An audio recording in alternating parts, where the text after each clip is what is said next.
Tell you, my son's nickname is Birdie. Like literally, I have the tattoo to Oh prove my it. So gosh. I felt close to this movie in that way. Do you have a nickname that you have answered to from your own family, or an excellent one that you're proud of that you have given to someone else? Oh wow. Well, my friends call me Scotty because that's my second name. That's my second name. That's a pretty lazy nickname actually. They still call But you that's down to them. That's up down on them, not me. Yeah. Yeah. Sometimes some of them. You know the way you've got different like groups of friends, and some of them call me Scotty. Yeah. Do you have a nickname? Some people used to call me Jalwyn. Jalwyn. Yeah, just Stick it together. I mean, you see how they got there. I quite like that. Jalwyn. It's quite sort of Lord of the Rings-y. Yeah, not many people did, and it's kind of died out a bit now. I'm going to bring it back. Bring it back. Bring it Scotty back. will bring I it think back. that that's I Scotty think and that Jalwyn is an here. excellent plan. Yeah. You know each other well now. What ways, Joe, do you think Andrew is the most like his character, and vice versa? Where do we start?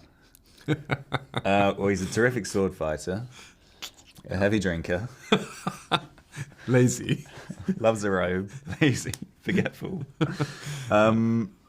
He's got I think Rollo's got a good sense of play and humour, and Andrew has that in spades.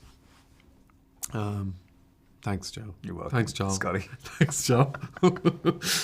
Well, the same about Joe. I think what he brings to this film is so beautiful because it's a really, I don't know, I think that storyline within the film is a difficult one to pull off because it's about a young woman who's in love with her uncle, and the sort of kindness with which the way he treats Birdie is so beautiful. And it's very like Joe, because Joe's such a lovely, good person.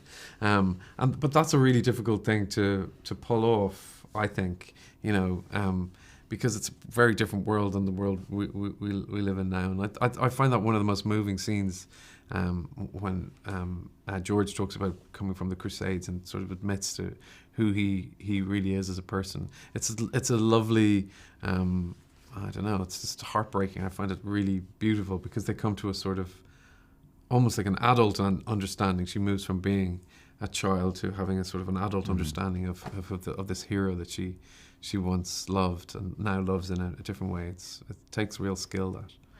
Is it technically a period piece when we are still debating some of these rights for girls and women? I just asked a very same question today. I was in an interview and I said, you know, life in medieval times was really hard for anyone who wasn't just a white cis man. And then I was like, sound familiar, Bella?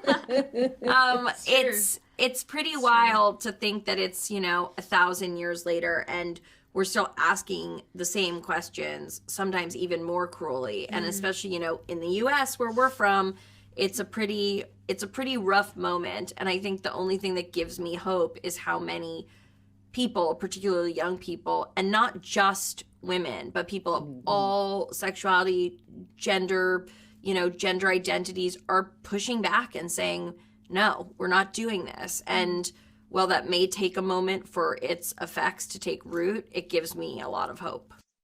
Well, and that's such a critical piece of this movie. What do you think that this film says about the power of no?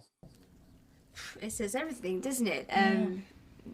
To have a young person to say no to something that she feels is so, she so can't say no to it. Like society, the rules and the norms, it's not okay to say no, but she's pushing back against that, and she is saying no, and she's standing up for herself, and she's standing up for her friends and her rights, without even it being like a political movement. It's just because she has to. She doesn't. It's an instinct to fight for yourself, and she's doing that with such. I was going to say with such grace, but she's not very graceful. No, but she's graceful in her lack of grace, and Yeah, it's so sure. brave because at that point, no one was even saying, "Oh, it's wrong to marry your 14-year-old daughter off to an older widower who."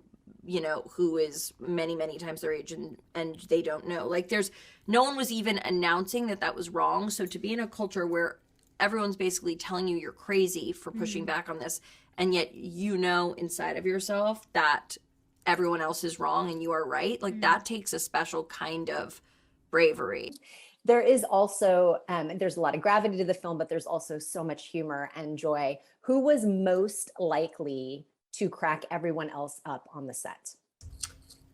I'd say Andrew Scott. And I'd say Andrew Scott was a real, I mean, you cracked everyone up pretty hard. You and Andrew Scott were most likely to crack each other up. Yeah, true. That's what was going on. True.